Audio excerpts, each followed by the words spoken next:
satu kenangan yang judulnya memang Mulak Tuban Pasogi. Jadi pernikahan adat kami itu ingin mendokumentasikan, membuat satu cerita bagaimana pernikahan orang Batak yang memang yang diangkat peran fungsi dan musik ketika mengiringi tata cara dalam proses adatnya. Ketika peran fungsi musik dan keberadaan musik-musik keyboard dalam pengiring adat akhirnya kebanyakan jadi joget, bukan menortor.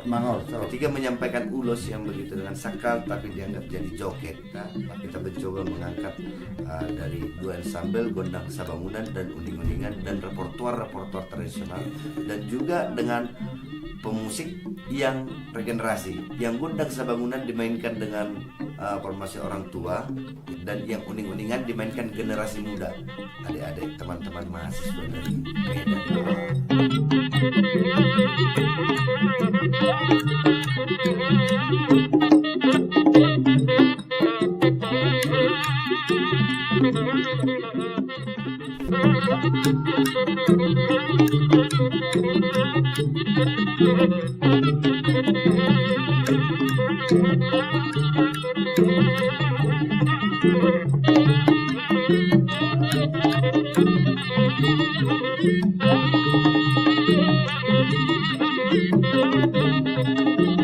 Emang udah punya cita-cita dulu mau nikah sama orang Batak, terus tapi tempatnya kalau bisa di Bonapasogi gitu atau di kampung, karena suasananya dapet, enak, nyaman. Yang paling berkesan banget lagi di saat ulos hela, biasanya tuh diiringi sama penari, lagunya lagu modern. Kalau kemarin nggak ada penari, jaraknya juga deket, jadi nangisnya dikit. Kalau dulu tuh nunggu karena ulosnya dibawa dulu dari ujung sana gitu, waktunya bisa 10 menitan sendiri bawa tuh ulos. Sahat ni solo ma sahat matubat ya. Nunga sahat ulota apalagi ubason. Sahat pasu-pasu pardongas sari pion.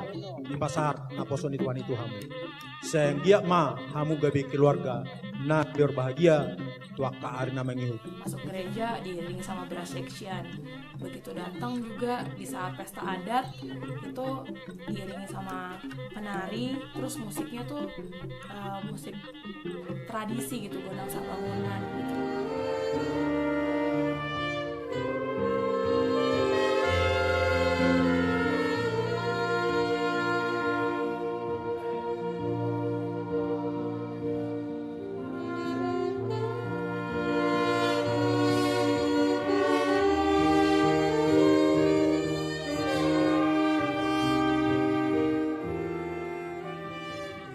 Jadi sebenarnya banyak yang kita mulai kembalikan lagi, dan ada pesan orang tua dari nenek moyang ketika pernikahan itu sebelum matahari terbenam semuanya sudah selesai, dan pihak dari boru permain sudah bisa sampai di rumah para anak sebelum matahari terbenam, dan pesta tanggal 30 akhirnya bisa kita wujud sebelum matahari terbenam. Ada semua sudah selesai tanpa mengurangi nilai makna dari pernikahan orang Batak.